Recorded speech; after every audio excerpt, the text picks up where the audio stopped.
देख रहे हैं न्यू इंडिया हेडलाइंस। मैं हूं आपके साथ मिश्रा। चंबल में शांति दूत के नाम से प्रसिद्ध पीवी राजगोपालन मुरैना आए, जहां उन्होंने बताया कि जापान में उनको अंतर्राष्ट्रीय विश्व शांति पुरस्कार से नवाजा गया। चंबल में शांति के अग्रदूत पीवी राजगोपाल राजा जी को 11 मई 2023 को जापान के प्रतिष्ठित 40वें अंतर्राष्ट्रीय विश्व शांति निवानो पुरस्कार से सम्मानित किया गया। इस पुरस्कार स्वरूप 1 करोड़ 26 लाख रुपए की राशि दी गई। इसे लेकर राजगोपाल जी ने कहा कि यह सारी राशि शांति और एकता के मिशन के लिए खर्च की जाएगी। महान गांधीवादी SN सुब्बा राव जी के साथ कंधे से कंधा मिलाकर चंबल के शांति के प्रयासों में अग्रणी भूमिका निभाने वाले राजगोपाल जी को उनके शांति प्रयासों के फलस्वरूप अंतर्राष्ट्रीय समुदाय ने मान्यता प्रदान की है। मुरैना मुख्यालय पर पत्रकारों से मुखातिब होते हुए पीवी राजगोपाल ने कहा कि चंबल घाटी का इसमें एक बड़ी भूमिका है, क्योंकि मैं बहुत बचपन से ही चंबल घाटी आ गया था और यहाँ जो प्यार मिला, अपनापन मिला, उससे बहुत कुछ करने का मौका मिला। क्योंकि मैं जो कुछ चंबल घाटी में किया हूँ और चंबल घाटी के बाद जल जंगल ज़मीन के मुद्दे को लेकर देश भर में किया हूँ, उसके पीछे यहाँ का जो हवा है वो हमेशा मुझे प्रोत्साहित करता रहा है। यहाँ जो प्यार है, अपनापन है, तो मुझे लगता है कि निवानों तक पहुँचने का सीड ही यहाँ से शुरू हुआ है, चंबल घाटी से। लेकिन निवानों वाले इस बात से प्रभावित हैं कि कैसे 500 डाकू हथियार रख सकते हैं, कि ये कैसे संभव होगा। हिंसा पर विश्वास करने वाले लोग महात्मा गांधी के नाम से सर्वोदय कार्यकर्ताओं के कारण कैसे इस रास्ते पर आ सकता है। उस पर विश्वास करने में उनको कठिनाई होती है। लेकिन चंबल घाटी वालों ने करके दिखाया, यह संभव है। अब बंदूक उठा भी सकते, बंदूक छोड़ भी सकते, नहीं, चंबल के लोगों ने करके दिखाया। तो उस दृष्टि से वो कहानी का बहुत बहुत महत्व है। तो मैं सोचता हूँ कि चंबल घाटी का जिम्मेवारी बढ़ जाता है कि हम लोग अहिंसा को आगे बढ़ाने वाले एक समाज के रूप में अगर हम लोग काम करते रहेंगे तो दुनिया निवानों के बाद और भी कई अवसर मिलेगा हम लोगों को अपने चंबल घाटी को प्रतिनिधित्व करने का। एक तो ये मामला है। दूसरा, चंबल घाटी में जल जंगल ज़मीन का काम भी बहुत हुआ, तो लोगों को लगता है कि प्रत्यक्ष हिंसा समाप्त करने में जो काम करते हैं उसके बाद वो अप्रत्यक्ष हिंसा को भी समाप्त करने का कोशिश कर रहा है। समाज में व्याप्त जो गरीबी, अन्याय, अत्याचार, शोषण, दमन, उसको भी ख़त्म करने का कोशिश कर रहे हैं। तो अहिंसा का जो पूरा जो रेंज है, प्रत्यक्ष हिंसा से अप्रत्यक्ष हिंसा तक का जो रेंज है, इस पर लोग बहुत खुश हैं कि इतने व्यापकता से वो लोग भी नहीं सोच रहे थे कि कोई हिंसा को परिभाषित इस प्रकार करेगा। और सिर्फ परिभाषित नहीं कर रहे हैं, उसको कर रहे हैं, करके दिखा रहे हैं। तो आपने देखा है 25,000 लोगों की यात्रा, 1 लाख लोगों की यात्रा से उसका प्रकट होता हुआ स्वरूप है। तो इस कारण से निवानो कमेटी ने इस बार तय किया कि इस अवार्ड के लिए सबसे उचित व्यक्ति हम हैं, क्योंकि हम चंबल घाटी को रिप्रेजेंट कर रहे हैं। तो मैं मानता हूं कि मेरा अवार्ड नहीं है, पूरे चंबल घाटी के लोगों का अवार्ड है, पूरे देश के युवाओं का अवार्ड है वगैरह।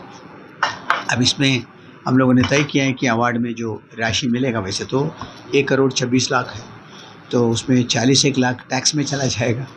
तो उसके बाद जो बचा है उसको शांति काम के लिए एक फ़ंड कायम करेंगे।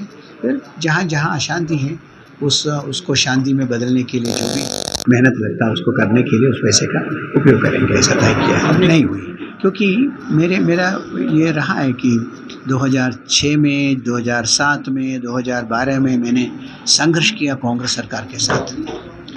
जब मैं कांग्रेस सरकार के विरोध में संघर्ष कर रहा था, मुझे बीजेपी पार्टी का पूरा सहयोग मिला। उसको भी मैं रिकॉग्नाइज़ करता हूँ कि वे लोग स्वागत किए, हमको चलने में मदद किए, शिवराज सिंह स्वयं भी चले। जब उनका सरकार आया तो मैंने सोचा कि ये जो उपलब्धियाँ हैं उसको और मैं दुगुना उपलब्धि में बदल सकूँगा, कोई भी भूमिहीन नहीं रहेगा, किसी के साथ अन्याय नहीं रहेगा वगैरह।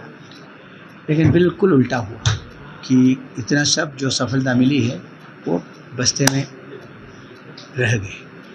तो मैं बहुत दुखी हूँ उस बात को लेके। मैं प्रधानमंत्री से मिलकर इस बात को कहा, शिवराज सिंह जी से कई बार मिलकर इस बात को कहा, और मैं प्रधानमंत्री को कम से कम इस विषय पर 10-20 पत्र लिख चुके हैं। अब मेरे सामने एक ही रास्ता है कि मैं अदालत में जाऊँ, ये पूछने के लिए कि एग्रीमेंट का कोई महत्व है इस देश में या नहीं। तो अब उस पर मैं विचार कर रहा हूँ कि अगर बातचीत से नहीं हो रहा है तो दूसरा रास्ता अदालत का है। लेकिन ये मैं मेरे लिए नहीं कह रहा हूँ कि इस कार्य कानून का फ़ायदा उन सबको मिलेगा जिनके पास 1 इंच ज़मीन नहीं है, उनका मकान बनाने के लिए ज़मीन नहीं है, उनके पास महिलाओं को जीवन जीने का अधिकार नहीं है, या लोग परेशान होकर पलायन कर रहे हैं, उनको सबको मदद मिलेगा अगर आगरा एग्रीमेंट लागू हो जाए। तो मैं अभी भी प्रतीक्षा कर रहा हूँ कि सरकार इस ओर ध्यान देंगे, नहीं तो अदालत उसके लिए निर्देश देंगे इसको ओर ध्यान देने के लिए। सामाजिक संगठन किसी पार्टी में तो शामिल है नहीं है, हमारे कोई पार्टी है नहीं, हम ना कांग्रेस है, ना कम्युनिस्ट है, ना बीजेपी है। लेकिन हम हमेशा देखते हैं कि कौन गरीबों के मुद्दे पर रुचि लेते हैं, तो इसलिए हम संवाद करते हैं सभी पार्टियों से। ये पूछते हैं कि देखो जल जंगल ज़मीन के मुद्दा आप उठाएंगे क्या, आप सत्ता में आएंगे तो गरीबों का काम करेंगे क्या, इसके पहले गरीबों का काम करने का आपका हिस्ट्री है क्या। तो हम लोग एक संवाद के माध्यम से फिर तय करते हैं किसी को मदद करना है नहीं करना है। कई बार ऐसा भी होता है क्रॉस पार्टी हो जाता है, क्योंकि इस विधानसभा में एक अच्छे व्यक्ति हैं जिस पर हमको भरोसा है, किसी भी पार्टी का हो भरोसा है कि जीत के आएगा तो गरीबों का काम करेगा। इस विधानसभा में दूसरे पार्टी का हो, मुझे विश्वास है कि वो जीत के आएंगे तो वो कुछ करेगा।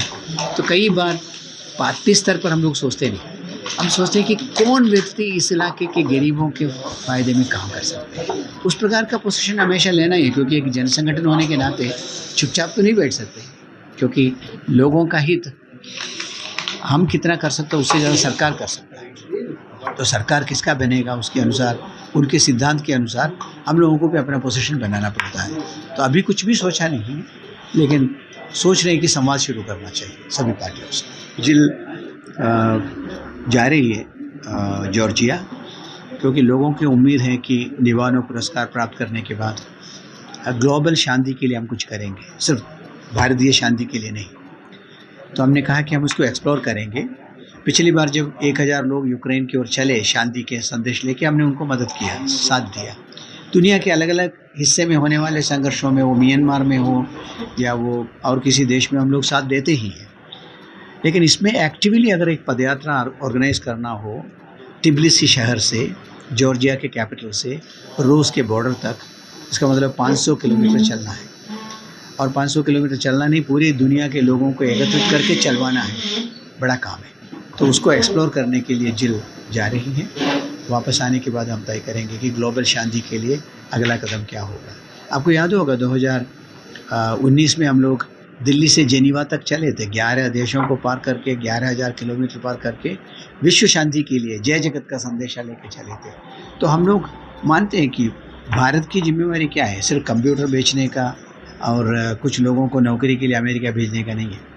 भारत की जिम्मेवारी है कि दुनिया में जहाँ जहाँ अशांति है, क्योंकि ये भगवान बुद्ध का देश है, महावीर का देश है, महात्मा गांधी का देश है, इसलिए हमारी जिम्मेवारी है कि हम दुनिया में जहाँ जहाँ अशांति है वहाँ शांति प्रयास में भाग लें और उसको लीडरशिप दें। वो हमारा, तब आप कहेंगे आप विश्वगुरु शांति के मामले में। कभी कंप्यूटर बेच के और टेक्नोलॉजी बेच के कोई विश्वगुरु नहीं हो जाता। विश्वगुरु शांति के कार्यक्रम कि एक तो डाकुओं के समर्पण का एक बड़ी कहानी हुई, उससे इलाके को पूरा शांति मिला, तो लोग अभी लापरवाह हो गए। ऐसा होता है ना अक्सर, कोविड ख़त्म हो गया, लापरवाह हो गया, फिर कोविड आ जाएंगे तो फिर मास्क पहनना शुरू करेंगे। तो अभी हम एकदम लापरवाह हैं। हमें इस जिम्मेवारी का बोध नहीं है कि हमारे धरती पर कुछ क्रांति हुई है, इसको आगे बढ़ाने की हमारी जिम्मेवारी सिर्फ दूसरों को सिखाने का नहीं, अपने व्यवहार में भी है। हम कॉन्फ्लिक्ट को कैसे रिसॉल्व करते हैं ये कला हमको भी तो सीखना है। अभी भी हम अगर विश्वास करें बंदूक के दम पर हम हल कर लेंगे समस्याओं को, तो कहीं ना कहीं हमारे सीखने की प्रक्रिया बंद हुई है। तो मैं सोचता हूँ कि स्कूल ऑफ नॉन वायलेंस के माध्यम से, अहिंसा विद्यालय के माध्यम से चंबल घाटी के युवाओं का प्रशिक्षण का काम फिर शुरू करना पड़ेगा हमको। तभी जाकर व्यक्ति सिर्फ अहिंसा हो गई उस पर खुशी महसूस करने के बदले अहिंसा लाना मेरी भी जिम्मेवारी है, इस लेवल तक लोगों को ले जाने का टाइम है। तो उस और काम बाकी है।